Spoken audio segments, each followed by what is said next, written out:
Okay, you're rolling. Today is April 25th, 2014. We're at the Atlanta History Center in Atlanta, Georgia. My name is Joe Bruckner, and with me is Tony Hilliard and Frank Luton. We're both volunteers with the History Center. And Sue Verhoff is with us, and she is a senior archivist at the Atlanta History Center. We're honored to have with us today Mr. Sonny Dellinger. Mr. Dellinger is a veteran of the Vietnam War, and he's kindly agreed to share his story, both his military experience and his life experience with us. This is in connection with the Library of Congress Veterans History Project. Mr. Dellinger, we really appreciate you being with us, and we're looking forward to hearing your story. Well, thanks very much. It's an honor to share it with you.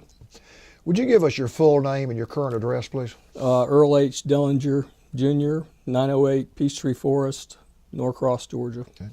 And where and when were you born? Annapolis, Maryland, 22145. Tell us a little bit about your upbringing. Well, basically, my dad had been in the Navy for 22 years and then retired not long after I was born and went to work for the Public Health Service, which became the CDC here in Atlanta. And we moved to Atlanta when I was 5 years old and lived in Chamblee and grew up in Chamblee. Just did the usual things in high school, played football and baseball. And, went on to Furman University in Greenville, South Carolina. And at the time, you had to take ROTC for 2 years. So I took the 2 years and then saw, well, I'm going to go in the service sometime, I'm sure, because this was right in the middle of the Vietnam era. So I decided, well, I might as well go in as an officer, so I'll stay in ROTC and go through all 4 years in college and get a commission and go in that way. Okay. How did your father and your mother feel about you going in? Actually, my mother had died right before I went to Furman, but my dad was real pleased. Good. He had been a corpsman in the Marines, and when I got assigned to Medical Service Corps in the Army, he was pretty proud of that. Good. Talk about your service in the military. Where you were trained, what you were trained in? Well, we started out, they sent us to Fort Sam Houston in San Antonio, the Medical Field Service School, and we went through officers' basic training, which was not what you'd consider basic training for typical GIs. It was pretty easy.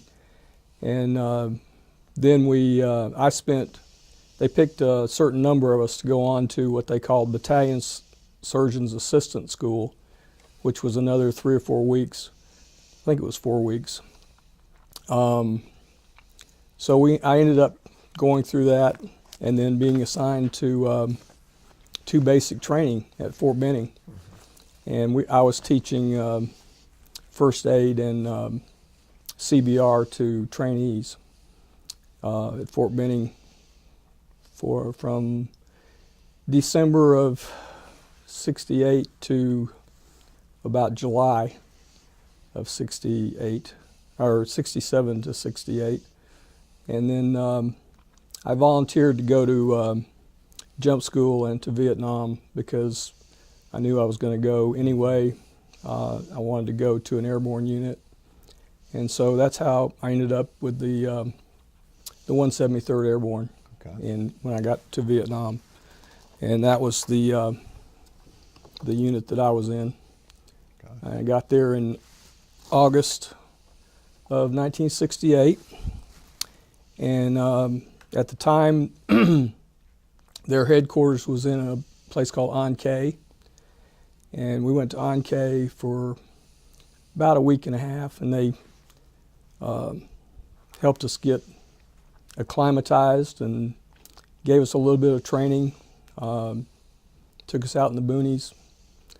And this is a whole group, enlisted men and officers.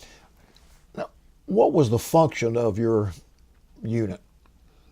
Well, it's a infantry brigade. So you were attached to the brigade? I was in the 1st Battalion of the 503rd Infantry, Okay. I was the platoon leader for the medical platoon. Okay.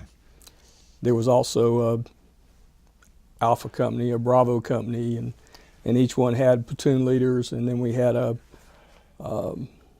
supply company, Okay. and all the things that made up our battalion, which this was our battalion, the 1st of the 503rd. Okay.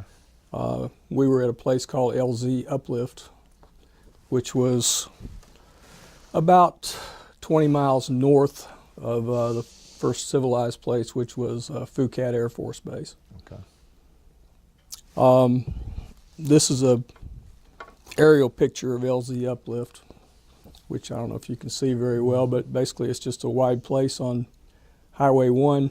Can you move it over this way? Yeah, that's good. It was a sizable little LZ. We had, this was the Battalion Aid Station, and that's me standing in front of the Battalion Aid Station. This was the place where if you were wounded, the medevac helicopter, the dust-off, would leave our LZ, go pick you up in the field, bring you back to our aid station. My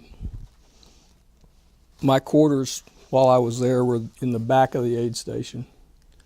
It's just a bunk, but it was actually not too bad for if you had to be out there.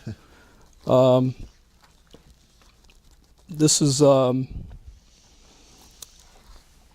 doctor that I spent most of the year with over there, and he was a good guy from Arkansas, and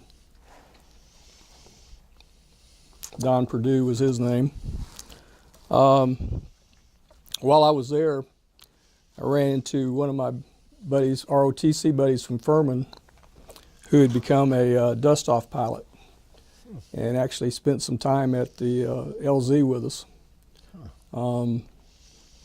Named Bill Cruz, and he's here in Atlanta now, and ended up flying helicopters for Lockheed when he got out of the Army. But once we brought patients, well, in the medical platoon was made up of all the medics that went out to the different companies.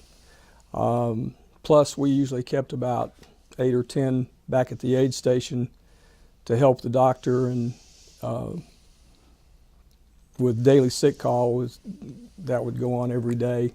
There was always a company kept at the LZ to protect the LZ, and the other 3 companies were out doing, at the time, I guess it was probably the search and destroy missions. One of the things I did every day was go to the battalion commander's briefing every morning. They'd talk about what was going on and, the operations that they were working on. And we'd give them any kind of medical update or, whatever we thought they should know. This is just a couple of shots when they brought patients back to the aid station. Just a couple of the medics working on somebody. This is basically the same thing, but we had like 6 or 8 litters in there that we could take patients off of and put them into the aid station and try to stabilize them, and then we'd send them on down to a field hospital, which was in Quinyon. And Quinyon was probably about a 40 or so minute flight from where we were. So once the patient was stable enough, they'd take him on down there, and then that dust off would come back and wait for something else to happen. This was just one of our pets. We called him Deros because everybody was looking forward to Deros. I don't remember exactly what that stands for, but that's the day you go home. Yeah. So everybody was excited about that. At the LZ, we did get a little formal sometimes, and they'd have a formation. And I think this particular one was to give out some awards. And here's some of my medics that were awarded Bronze Stars before they went home. Actually, one of them won a Silver Star. And so they were good people for the most part. We did have a few bad apples, but one of the reasons I wanted to get into an airborne unit is because I thought the enlisted men would be a little bit better quality. But a lot of these medics were trained as special forces and didn't get into special forces for whatever reason and came to us, and that was a big help for us because they were, besides the basic medical training they had some additional training. Yeah. This was Thanksgiving in 1968, and we all had a turkey, and Wow. it was pretty nice. During the course of a week, there's several things that we do. One of the things that happened not too long after I got there was the malaria rate in our battalion was pretty high, like 20 or 25 cases a month. And not long after I was there, the brigade surgeon for the 173rd found out there was a urine test that he could do to make sure the men were taking their malaria pills. Well, it became my job to go out to the field unannounced and take urine samples from some of the men and bring them back and test them to make sure that the guys were taking their pills. So, of course, I was always teased, and everybody said, well, what are you going to tell people you did in the war? And I just say, well, I was a piss tester. But we'd go out, and that was just a shot of, we'd flying over the countryside. Okay. One of the other main jobs we'd have out in the field was what they called a med cap, where we would go out and treat the civilian population. We'd take the medics that were already out there in the infantry company, and they'd usually surround a village, and we'd go into the village, and the kids and old people or whatever there were would have all kinds of different aches and pains, and they'd bring them up, and we'd basically have sick call out in the village. Well, that was what we would wear out to head out to the boonies. But this was an example of, this was a fire base where we'd go out and pick up urine samples and bring them back for testing. This was the same picture of this. This is the same fire base. Okay. But our one of the companies from our battalion would have been securing that fire base. This is just another shot going across the countryside, probably going out to a med cap or something, and we'd meet up with one of the infantry companies and then go on from there. That's basically the same thing. This was probably on one of the med caps because you can see all the kids and people crowded around. And this guy had a Polaroid camera, and so he had taken some pictures of some of the kids or whoever was standing around, and of course they were all amazed when they got to see themselves in a minute or two. I just happened to take this as one of the little kids standing around. You can see a lot of them are really cute little kids. Yeah. And of course we always carried candy and helped mess up their teeth while we were trying to fix them. But that was some of the chaos we'd cause when we'd give them all candy. These are just some shots from some of the villages. Talk about that in some more detail. What was the reaction when you would first go into a village? I mean, were they very receptive or suspicious? No, they were usually pretty suspicious and scared. At least when I was with them. I mean, when I was out there, because we weren't going in there when I was with the platoon or the company or whoever I was with.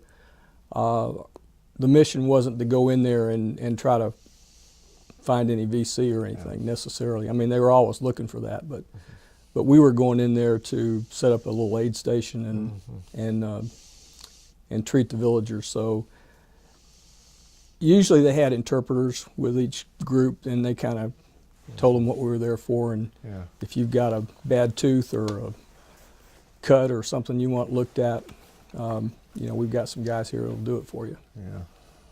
But usually they were a little wary Yeah. when we walked around there. Yeah.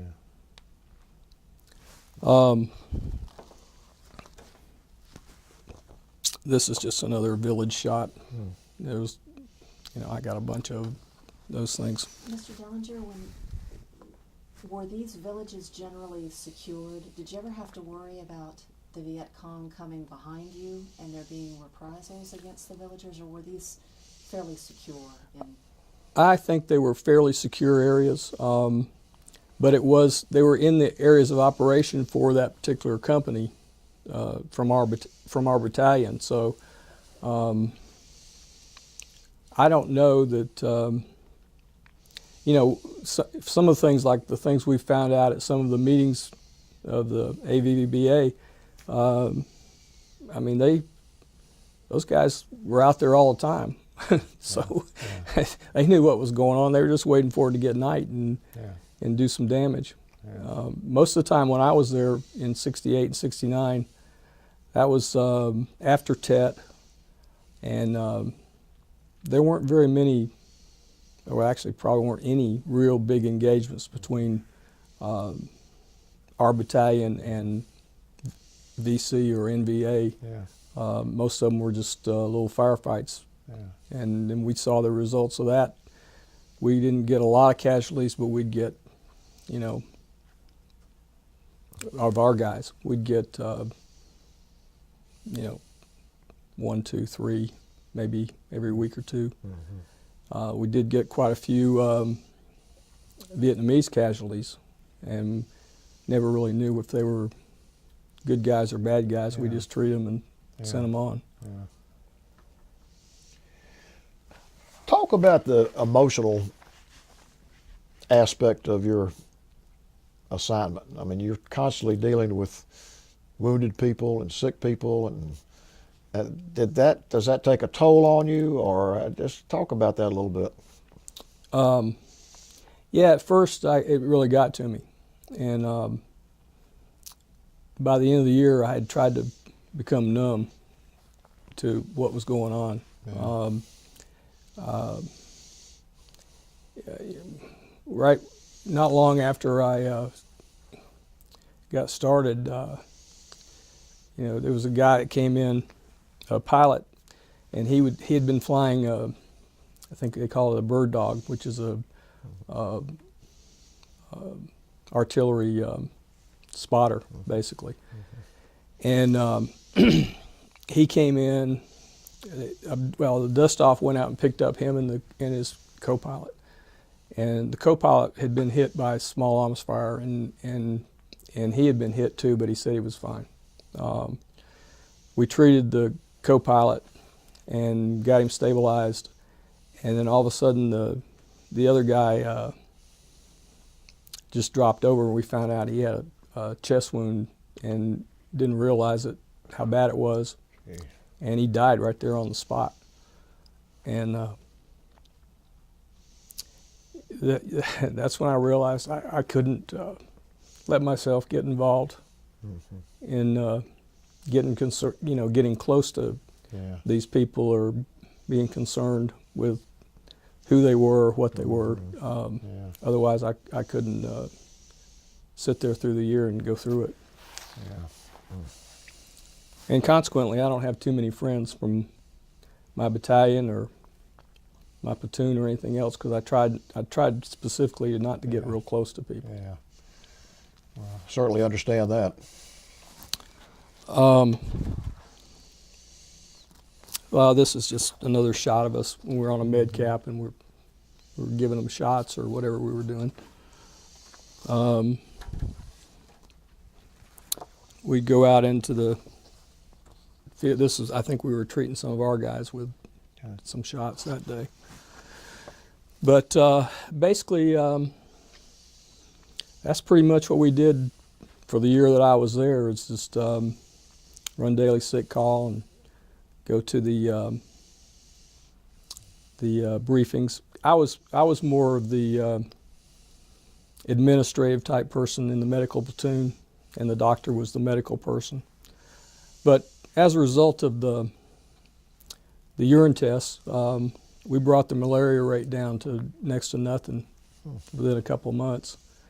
And there were guys out there that thought malaria was a way to get out of the field, to be sent back to the hospital for a couple of weeks and take it easy. Interesting. And didn't realize the long-term effects that it could have on them.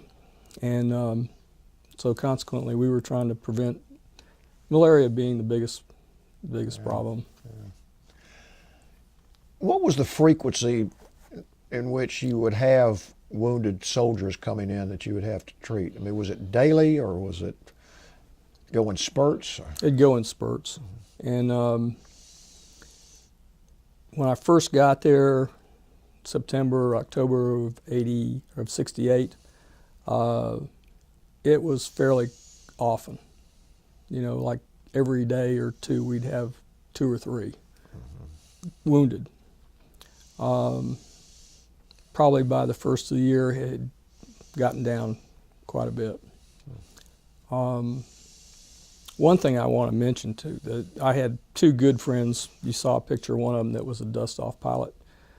Had another good friend from Furman actually, who was a dust-off pilot. And then I did get to know some of the pilots. They would come and stay at the LZ for like 2 weeks at a time. Then they'd go on to a different place. But those guys were amazing. They would go out at night in the fog, and I don't know how they would find these people, but they did, and they'd bring them back to us. It was, I don't know how they missed slamming into a mountain somewhere, because there were mountains all around us. They saved a lot of lives doing that, didn't they? They saved a lot of lives, yeah. When they got back, would they talk about their experience? In other words, when they got back to the base, the LZ, a little bit, yeah, a little bit. We had one guy who was a captain. Most of the dust-off pilots were warrant officers and lieutenants. There was one guy who was a captain, and I can't remember his name, but he was from Mississippi, and he went out and picked up a bunch of civilians one day. Well, not a bunch, but 4 or 5. And they'd always radio to us and say, we've got 2 casualties, one with an arm wound, one with a leg wound or whatever. And he called up and he says, I got 6 Vietnamese nationals in various states of disrepair.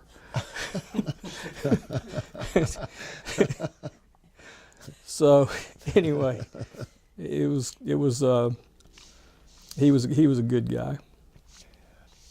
Well, when you would go out to the villages, going back to that, I'm assuming that they also knew you were treating wounded Vietnamese that would come in to the base. Well, yeah, I'm sure they did. They, if they happened to show up at the gate of the LZ and they had something wrong, they'd bring them to the aid station. Yeah. As long as they felt they could trust them.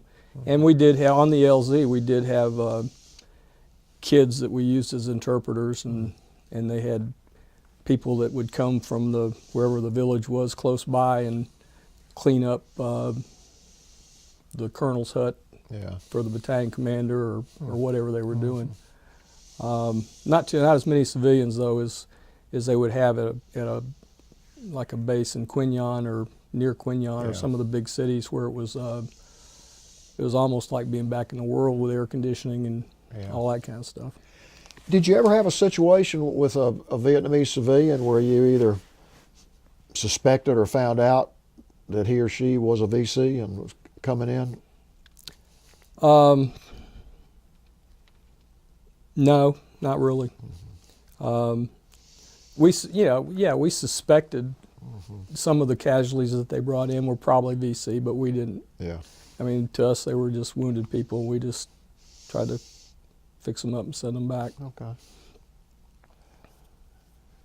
Well, you've got some more pictures there. Well, the only picture I had left was going home. Going home. And it was kind of anticlimactic. I mean, I was at the LZ one day, and the next day I was at Phuket Air Force Base, about 40 miles south. And the next day I was in Cameron Bay. And that day or that next day I was on a flight home.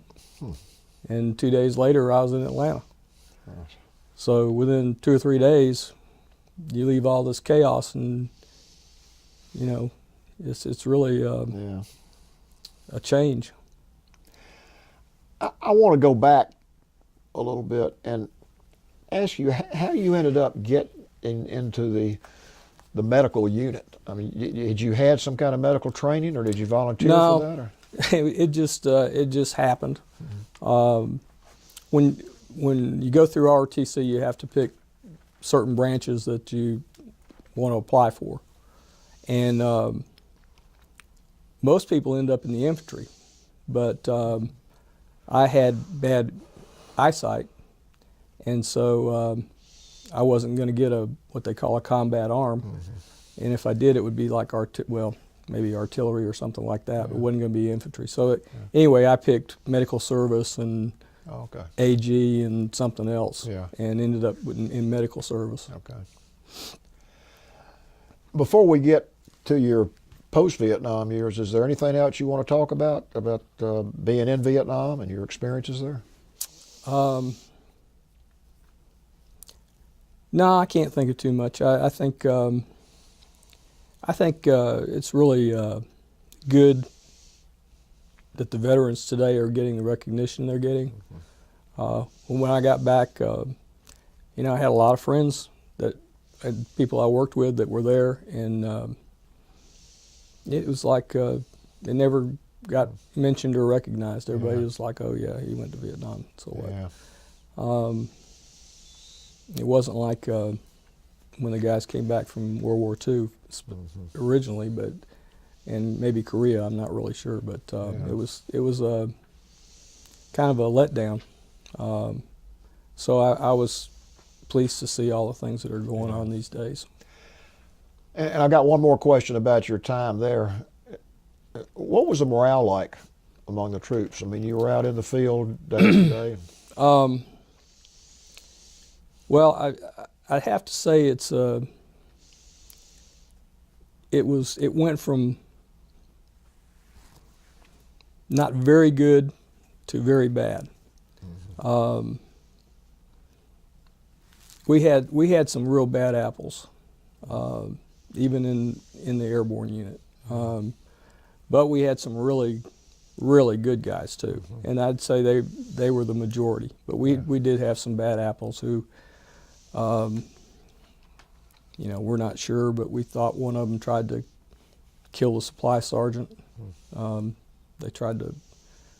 They set a grenade with a tripwire next to his hooch. We had a grenade go off near the officers' mess hall. We weren't sure where that came from. And we, some of the men were, some of them got into drugs and did a lot of things like that. But most of the guys that were in my platoon were really super guys.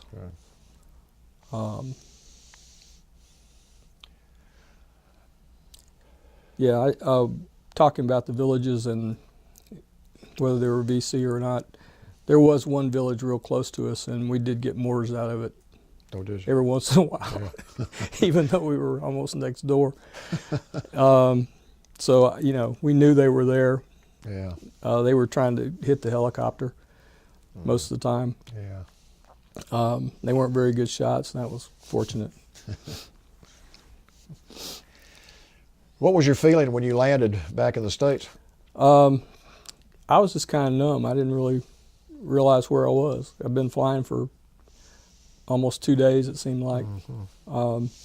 And like I said, when we left, it was kind of, we took off from Cameron Bay or Tonsanute. I can't remember where we left out of, but you know, the plane lifted off the ground and everybody just kind of looked around, waiting for everybody to scream and yell, and everybody just went, "Yay!" You know, Yeah.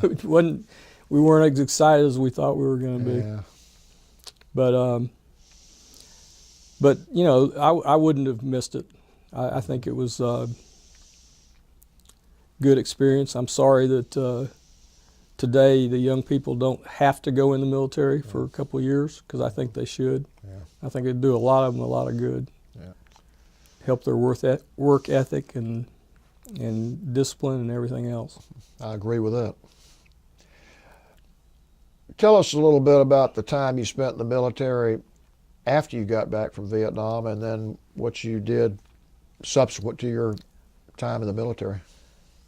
Well, once I got back, you've got a 6-year, I think it was a 6-year obligation, maybe it's 5. So I applied to the local field hospital in Atlanta for the reserves, and they said, "Okay, we've got more medical service officers than we need right now, but we'll call you when we need you." And next thing I know, I got a discharge. I never went to a reserve meeting or anything else. Okay. So I went to work for a specialized data processing company here in town, and worked for them for about 8 years, and then Okay. I went to work for Days Inn, which was headquartered here at the time, and became director of purchasing for Days Inn. We had about 150 hotels, and after a few years I went to work for John Portman doing interior furnishings for some of their hotels, and then went out on my own and have been basically doing furnishings for hotels for the last 30-odd years, and still am, till I can somehow figure out how to afford to retire. So that's been pretty much it, I guess. Well, that's quite a story. I'm sure you were responsible for saving a lot of lives and making a lot of these soldiers' lives more comfortable when you treated them. Well, I hope we were. We tried, and like I said, there were a lot of good medics, a lot of good doctors. I think the fact that they could get the wounded out of the field as fast as they could into a real hospital like Quin Yon, probably within 2 hours of the time they were wounded, Yeah. probably did save a lot of lives. Yeah, I'm sure it did. I want to give anybody else here a chance to ask a question or questions, if anybody has a question.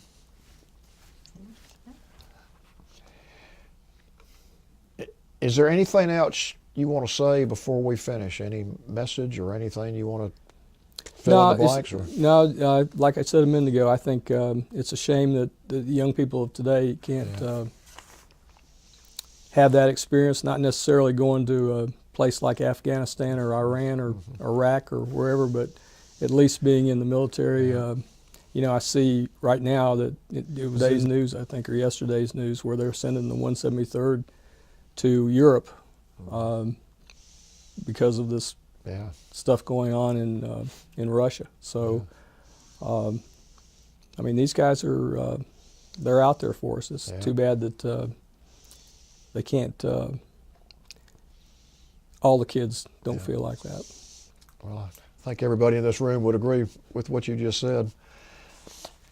Well, I can't tell you how much we appreciate you coming in here and telling your story. And you're very modest about what you did, but you had a real impact on the lives of these soldiers, and probably a lot of them walking around today because you and your unit were there.